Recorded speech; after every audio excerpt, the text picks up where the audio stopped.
Okay, we'll get after it. I think it's an exciting day for everybody, a very well-deserved day for Joe. He's a guy that's represented everything we want to be about, and that's on the field as a football player, that's in the locker room as a teammate, that's in the classroom as a student of the game, that's as a voice of this organization in this whole state of Ohio. And so proud to be sitting here next to him today. He's earned this, and take your questions. Joe, could you ever have imagined the magnitude of this deal when you were playing high school football in Athens, Ohio? No. You see, I got my shirt on. I do. No, I did it for a reason. I wore it yesterday, too, so I wore it 2 days in a row because we weren't quite sure when it was going to get signed. So I reused the shirt, but I wanted to make sure I wore this shirt because this is kind of where it all started. What does it mean that the franchise has invested what they have in you? It means a lot. I work really hard to perform well on the field and think a lot about how I handle myself and how I can be the best me for this organization. And so to be rewarded for that, it means a lot to me, but a lot more to do. When did you really start getting involved in the contract talks? Can you just take us back through the last couple of months here? Yeah, I've been involved the whole time. Wanted to make sure that things were going smoothly, make sure that things were, on the right path. What's your first purchase going to be? I haven't decided yet. I don't know. I've been thinking about is trying to find a way to win on Sunday. So we'll. I guess now I can just see something online and buy it. So maybe whatever that's going to be, I don't know yet. Whatever catches my eye. Joe, at what point did you realize that the Bengals and all this was going to work out as well as it has, with you guys obviously being the contenders here? As soon as I met with Zach at the Combine, I saw his vision immediately, saw how he verbalized his vision, and there were a lot of people in the room as well. Mr. Brown, Katie, Troy, everybody, and the vision was very clear. And so after that meeting, I was bought in. I was ready to be the best me I could be for them. I'm going to continue to do that. Has the vision gone according to plan? Exactly according to plan. Well, not quite exactly. Hopefully that one will get done this year. Is there a quarterback that a former quarterback or someone in the game that you really leaned on, whether you liked the way that they structured their contracts or the way that they're doing it now, that you wanted to emulate what they were doing, or is this kind of something that you really did on your own with your agent? No, I wouldn't say we really emulated anybody. We had a lot of things that we wanted to get done, made sure that it was a mutual partnership, and I think we did. Is there something about the structure that you really wanted and ended up getting? Yeah, I won't dive into the specifics of that, but we got a lot. We got what we wanted. They got what they wanted. I'm going to be here for a long time.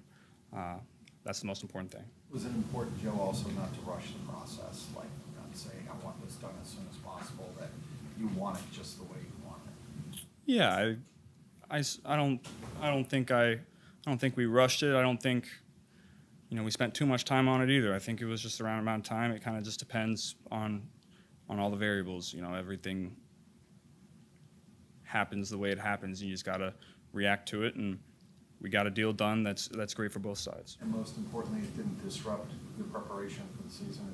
That was obviously a priority. Yeah, I've always been pretty good at compartmentalizing things that are important to me, and I'm never going to let anything, no matter what it is, affect my ability to prepare the way that I need to prepare to get the job done. Joe, if you can kind of let it sit in, that settle in, that you have a chance to deliver winning to Bengals fans for a long, long time here, and what does that mean to you?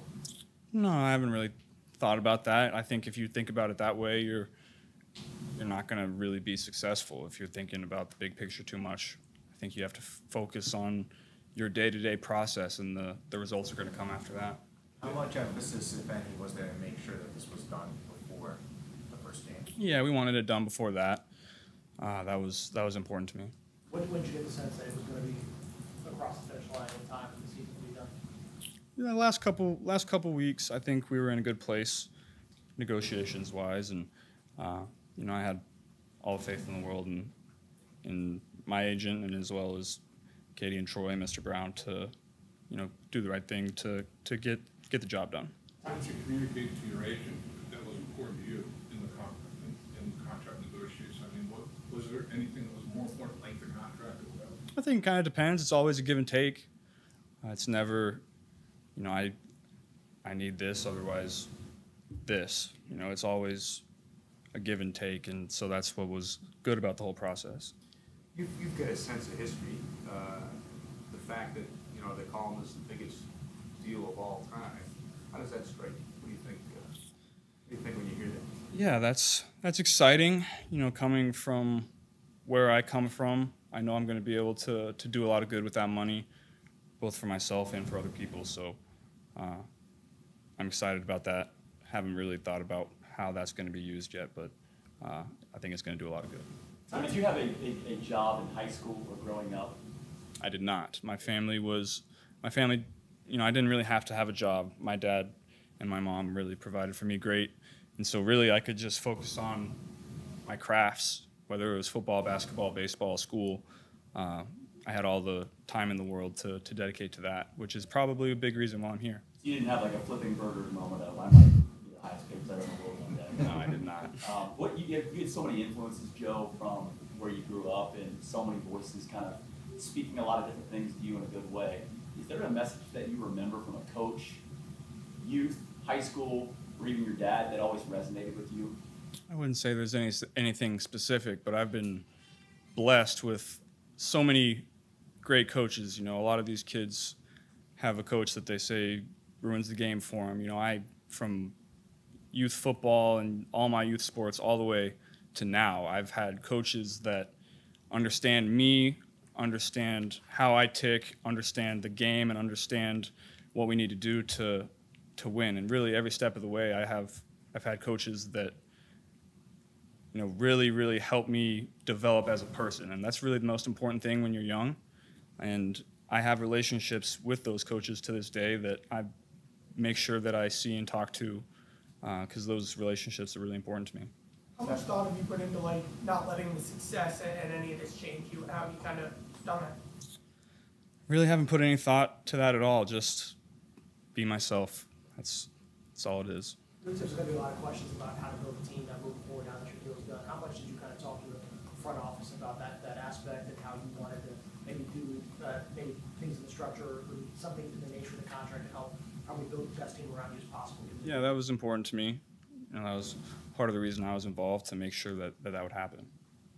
Joe, Sam Hubbard called you an inspiration to this team. I know you said you don't know the big picture, but when you look in the mirror, how do you want your teammates, your locker room, this franchise to think of you? A word maybe that like that. Just a good teammate. I really value those relationships in the locker room. That's really why you come to work every day. You enjoy the people that you work with, and when you don't enjoy the people that you work with, you don't have a lot of fun.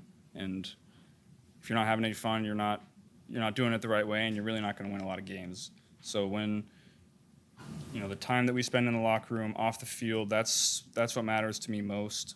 And I really think about that, go out of my way to do that, because because I enjoy it, and two, because it translates to on-field success. Joe, when you become the top of the market in any sport, it feels like the expectations really rise. Do you feel like because of this deal, expectations are now even higher?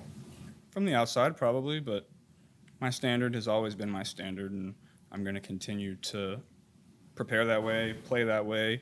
You're going to be able to learn from a lot of different reps, whether it's practice or the game. I'm going to continue to go through my process. Zach, on the field, what's your favorite skill that Burrow has? His ability to process, instantly, see the entire field, process the whole picture, better than any. Zach, what was your perspective on all of this? I mean, we all watched it, and Joe went through it himself, but your perspective as his head coach, did you have insight or input? Did you have any particular perspective that? Very neutral. It's always exciting and rewarding to see the players, get deals like this. And you see the work that they put in, and you appreciate that. And I always knew that this would get done. And so excited that it did. And I thought everybody handled the process the right way. Zach, Joe mentioned. Joe mentioned the combine interview. Were you nervous heading into that interview, knowing kind of the importance of the first message you would show? No, I was excited. You know, I knew his dad before I ever knew him. So I'd known of Joe for a long time before he ever became the player at LSU that he became. And so I was just excited for the process to get a chance to shake hands for the first time. It was only 17 minutes. You know, it was a quick in and out. And we didn't get a chance to see each other until a couple weeks later. But it was a good day. Can you go through it line by line if you have to? Did the number, I mean, obviously you know the numbers, but that when you see it on paper, did that really just set in for you? Maybe more so when I walked out. You know, you just reflect on everything you've been through. You know, the NFL has, you know, kind of been where I've played my best ball. And what people don't see is, you know, all the years before that when you're not playing, the grind of the day-to-day when you're not playing is really tough, you know, in college. And, you know, looking back on that, those 3 years that I didn't play probably, you know, prepared me more so for this moment than anything. And you don't even really realize it at the time, but I learned a lot about myself, a lot about life during those 3 years. You've been through a lot so far in just a short period of time in your career with some of those injuries. Where do you feel like you're able to get your mental strength? Because it seems like everybody says you're just always so cool, calm, and collected. Where does that come from? Yeah, I think I've kind of always been that way, but really honed that in those 3 years that I was talking about at Ohio State when, you know, things never, just felt like nothing was ever going my way those 3 years. And you really, like I said, learn a lot about yourself, and you have to be mentally tough in that situation. Otherwise, you're not going to come out the other side. And, you know, I continued to improve during that time. I had, again, great coaches and great teammates around me to, you know, really during that time leaned on relationships in the locker room to help get through that and cherish those relationships to this day because of that. Because of the NCAA rules, you have to wait to be a grad transfer to leave. That being said, are you happy in a way that the portal didn't exist when you were there? I wouldn't change my life, my story for anything. You never know how it's going to work out if one thing's different. And, you know, people come into your life for a lot of different reasons, and things happen to you for a lot of different reasons, and it's all about how you respond to it, how you adapt to it, and how you grow from it. More kids go through those 3 years that you went through at Ohio State. More kids don't ever see the field, then they wind up being the star. With your story, what's your message to those kids out there who don't get their chance? You just got to wake up the next day and go back at it. That's all you can do. You know, you can't get too emotional. You can't, you know, you're going to get emotional, you're going to get upset, but the only thing you can do is wake up the next day and go back to work. There was an extra .01 reported in the guarantee money. Was there any significance to that? How much? I don't think so.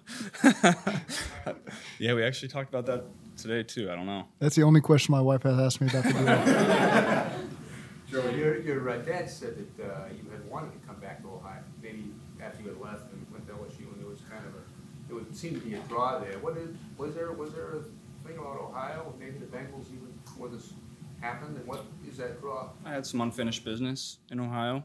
You know, my one athletic failure so far, in my opinion, is my time at Ohio State. I didn't get to play, and so to come back and kind of redeem myself in that way has been important to me.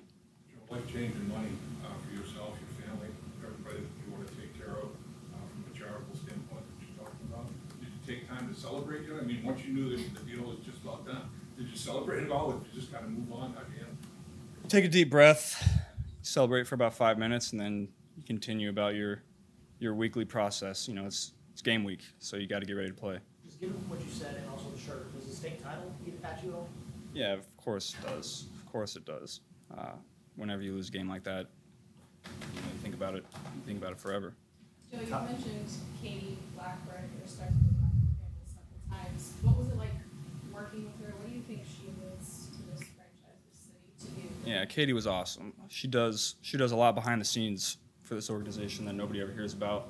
The Brown family is very instrumental in what we do here, and they don't like the spotlight, and that's how they want it. But to shed a little light on that, they've done a lot for this community, done a lot for me, done a lot for this team, done a lot for Zach. And so I'm eternally grateful to them, excited that I get to work with them for the next 7 years and hopefully a lot longer. There was questions before the draft over whether there was enough invested in the franchise by the front office in order for them to be successful. What did you make of that, and what have you seen to kind of maybe dispel kind of that notion?